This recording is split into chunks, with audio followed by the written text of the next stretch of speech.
Hello, my name is Erica. Thank you so much for joining me today.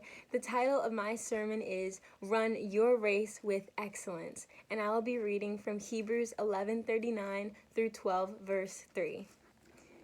These were all commended for their faith, yet none of them received what had been promised, since God had planned something better for us, so that only together with us would they be made perfect. Therefore, since we are surrounded by such a great cloud of witnesses, let us throw off everything that hinders and the sin that so easily entangles, and let us run with perseverance the race marked out for us, fixing our eyes on Jesus, the pioneer and perfecter of faith.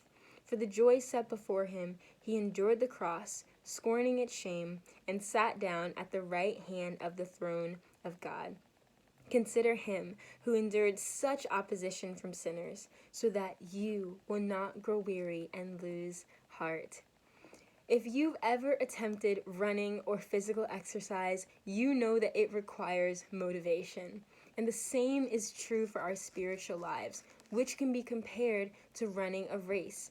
As we live out our faith, we need motivation to keep going, and this is what this passage is all about.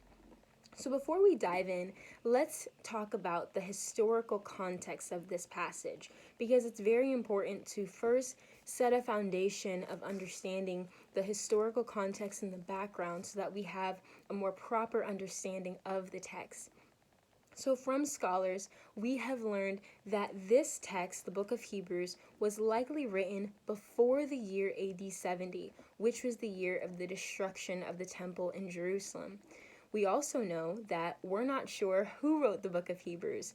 Many scholars have attributed authorship to the Apostle Paul. However, due to the format of Hebrews not exactly matching the letters of Paul, the same format as Paul's letters, we are left to conclude that perhaps it was someone who was a companion or associate of the Apostle Paul, such as Priscilla, who was a financial supporter, or Barnabas or Apollos, who were companions of Paul.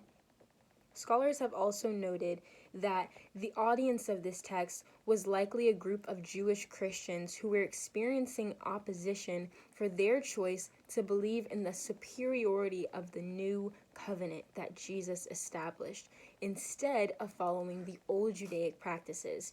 Rather, there were those who opposed them who wanted them to go back to those practices. But this audience believed what we believe as Christians today, that Jesus came and established a new covenant and did what the Jewish sacrificial system could not do, and that was completely eradicate sin and provide eternal access into the presence of God. So let's dive in. We're going to go through this passage a couple verses at a time and just pull out some key phrases that will help us to have a deeper understanding of what the author was trying to convey.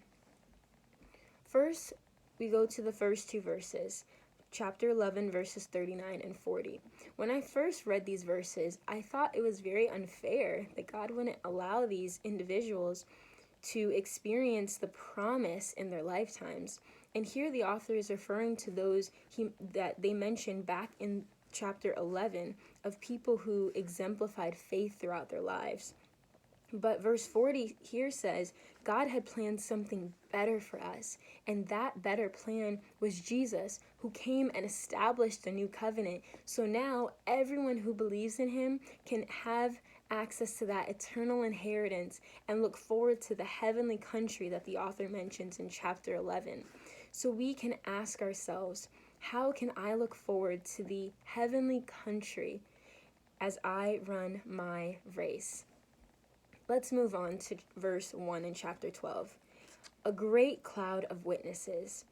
This phrase was likely used by the author to help the audience imagine an arena of spectators.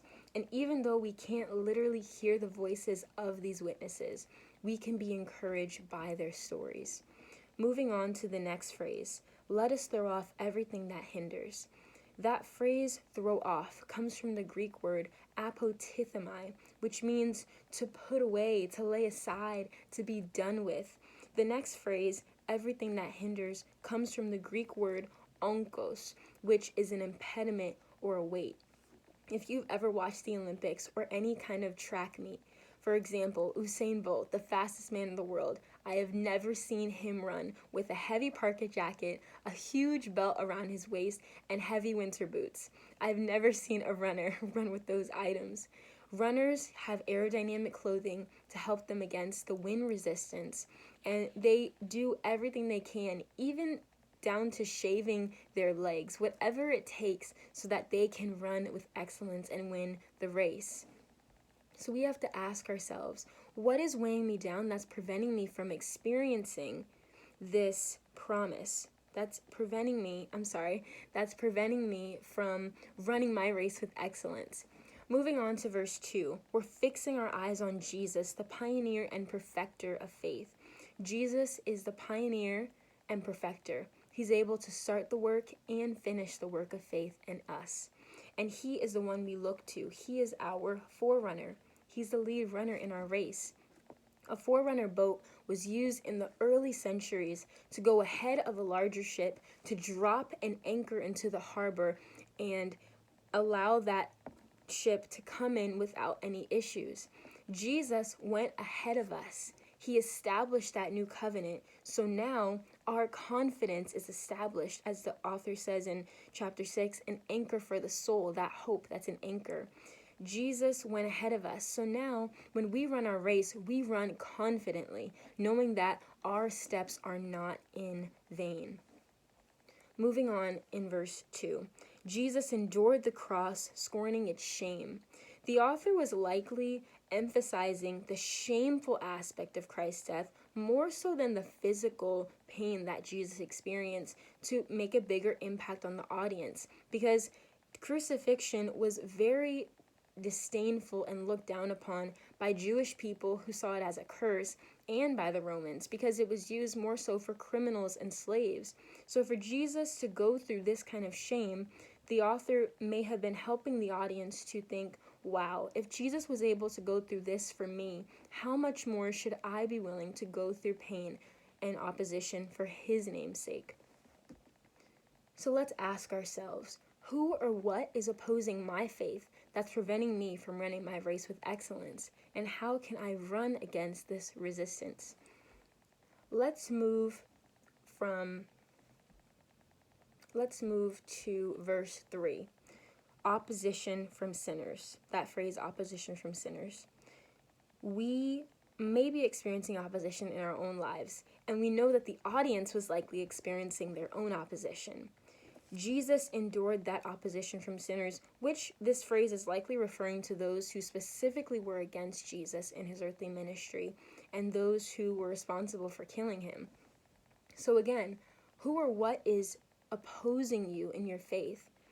How can you run against that wind resistance as you run your race with excellence? In closing, the author was encouraging the audience to run their race with excellence by remembering who went before them, the saints of old, by remembering what Jesus established, the promise of the eternal inheritance. He established their confidence as an anchor of hope.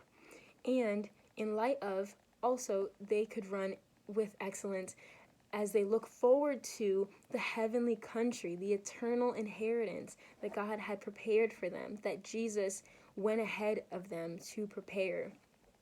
You may be experiencing opposition for your faith. Maybe you're feeling discouraged and you're feeling weighed down by different sins or struggles that you've been facing. Or maybe you're just tired and you're wondering if this race is worth it. May I encourage you today, this race of faith is worth it. You can run your race with excellence. And here are 3 ways we can do that. We can run our race with excellence by looking forward to the heavenly country. We can run our race with excellence by learning from the saints of old. Go through their stories and learn how they exemplified faith in their lives. And we can run our race with excellence by focusing on our forerunner Jesus and releasing whatever is weighing us down, whatever God is calling us to lay aside or to put off. You have an eternal inheritance, a heavenly country, heaven, the new heaven and new earth to look forward to. You can run your race with excellence. Thank you so much for joining me today.